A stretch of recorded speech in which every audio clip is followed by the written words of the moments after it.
ಅನುಮಾನ ಬೇಡ, ಅಷ್ಟು ಚಂದ ಇದ್ದದ್ದು ಹೌದು. ಈ ರೂಪ ಬಲು ಅಪರೂಪ. ಇಂಥದ್ದೊಂದು ರೂಪ ರಾಶಿ ನಾನು ನೋಡುದಿಲ್ಲ. ಇದು ರಾಶಿ ರೂಪ ಅಂತ ಹೇಳಿದ್ರು ತೊಂದರೆ ಇಲ್ಲ.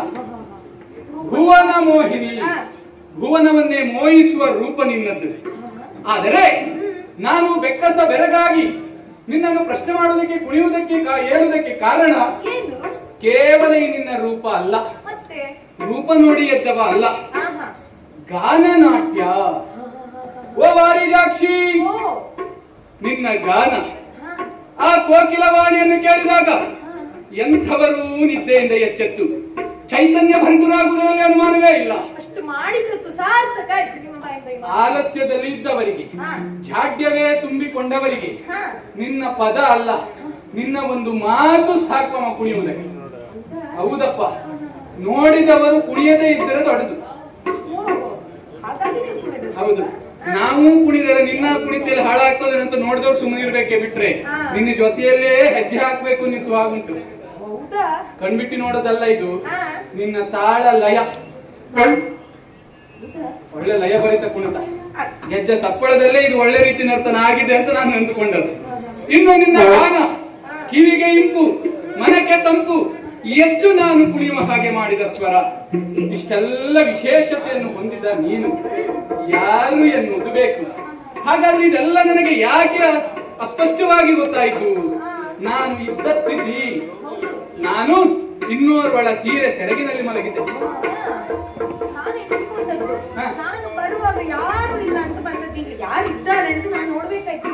ಬೇಸರ ಆಯ್ತಾ? ಅದು ಅವಕಾಶ ಅದಲ್ಲ, ಸೀರೆ ಸೆರಗ ಮರೆಯಲ್ಲಿದ್ದೇನೆ, ಯಾವ ನಾನು ನೋಡ್ಬೇಕಿಲ್ಲ. ಅಲ್ಲ, ಸಂತೋಷಕ್ಕಾಗಿ ಅಂತ ಭಾಗ್ಯವಂತರು ಯಾರು ಅಂತ ನೋಡುವುದಾ?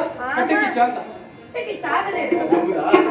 ಯಾರ್ಯಾರಿಂದ ಸೀರೆ ಸೆರಗಿನಲ್ಲಿ ಮಲಗುವಂತ ಸಂಸ್ಕಾರ ನನ್ನದಲ್ಲ.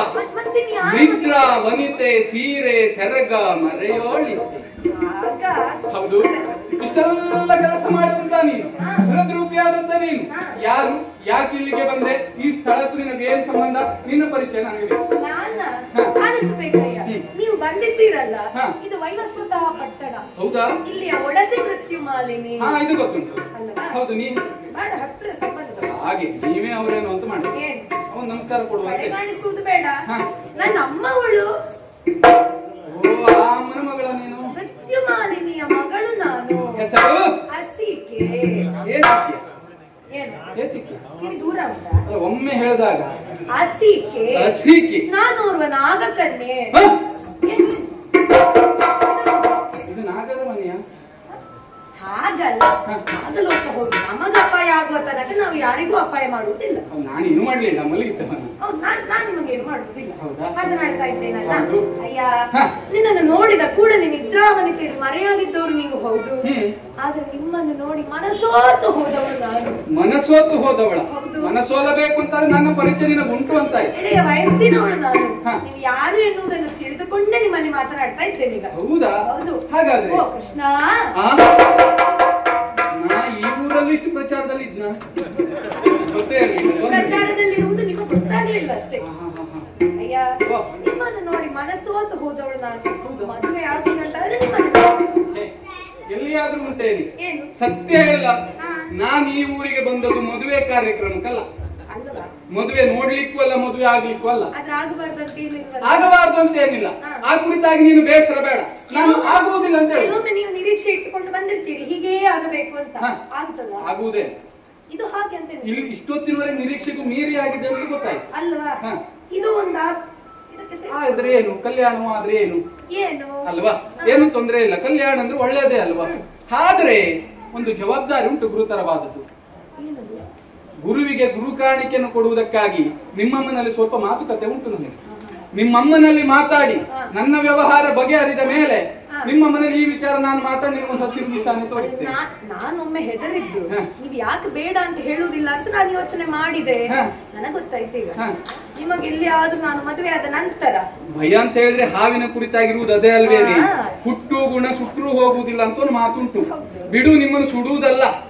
ಈಗ ನಿನ್ನ ಅಂದವನ್ನು ನೋಡಿ, ಚಂದವನ್ನು ನೋಡಿ, ಗುಣವನ್ನು ನೋಡಿ ಇವತ್ತೊಂದು ಮದುವೆ ಕಾರ್ಯಕ್ರಮವೂ ಇದೇ ಖರ್ಚಲ್ಲಿ ಆಗೋಗ್ಲಿ ಅಂತ ನೋಡಿದ್ರೆ ನಿನ್ನಲ್ಲಿ ಎಲ್ಲರೂ ಎರಕವಾಗಿದ್ದಾರೆ ಅಂತ ಸತ್ಯವನ್ನು ನಾನು ಬಲ್ಲೆ. ನಾನು ಅವಳ ಹೆಚ್ಚಾಗುವುದಿಲ್ಲ ತಾನೆ? ಖಂಡಿತವಾಗಿ ಮಾತನ್ನು ಕೊಡ್ತೀರಾ? ಮಾತನ್ನು ಕೊಡ್ತೇನೆ. ಯಾವಾಗ? ನಾಳೆಯ ಮಾತುಕತೆ ಏನಾಗ್ತದೆ ಎನ್ನುವುದರ ಮೇಲೆ ನಿನಗೆ ಹಸಿರು ನಿಶಾನೆಯನ್ನು ತೋರಿಸಿ. ಮತ್ತೆ ಮದುವೆ ಕಾರ್ಯಕ್ರಮ ಆದ್ರೆ ಬೇಡ ಅಂತ ನಾನು ಹೇಳುವುದಿಲ್ಲ. ಇಲ್ಲಪ್ಪ, ಒಳ್ಳೆದಿಂದ ಮುಂದಿಲ್ಲೆಲ್ಲ ಆಗ್ತಾ ಇರ್ಬೇಕು. ಮದುವೆ, ತೊಟ್ಟಿಲು ಕಾರ್ಯಕ್ರಮ, ಈ ಕಾರ್ಯಕ್ರಮದ ಸರದಿ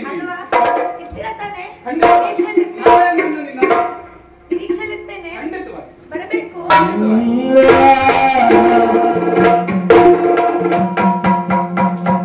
ಹಸಿಕೆಗೆ ಮಾತನ್ನು ಕೊಟ್ಟಿದ್ದೇನೆ. ಯಾಕೆ? ಬೀಸುವ ದೊಣ್ಣೆಯಿಂದ ತಪ್ಪಿಸಿಕೊಂಡು 1000 ವರ್ಷ ಆಯಿಸಂತೆ. ಹಾಗಾಗಿ ಬೇಡ ಅಂತಲ್ಲ, ಬೇಕು ಅಂತಲ್ಲ, ನನ್ನ ನಿರ್ಧಾರ ಯೋಜನೆಗಳು ಬೇರೆಯೇ ಉಂಟಲ್ಲ, ಅದು ಆಗಲಿ. ಆಮೇಲೆ ಇದು ನಾನು ಬಂದದ್ದು ಶುಭದ ಕಾರ್ಯಕ್ಕಾಗಿ, ಮೃತ್ಯುಮಾಲಿನಿಯನ್ನು ನೋಡಿ ಪುನರ್ದತ್ತನನ್ನು ಕರೆದುಕೊಂಡು ಹೋಗುವುದಕ್ಕಾಗಿ. ನಾನು ಬಂದ ಮನೆಯಲ್ಲಿ ಶುಭ ನಡೀತಂತಾದ್ರೆ ಯಾರಿಗೆ ಬೇಡ? ದೇವನಾಗಿ ಕೃಷ್ಣನಾಗಿ ಈ ಮನೆಯಲ್ಲಿ ಒಳ್ಳೆಯದೇ ಆಗ್ಲಿ ಅಂತ ಹರಿಸ್ತೇನೆ.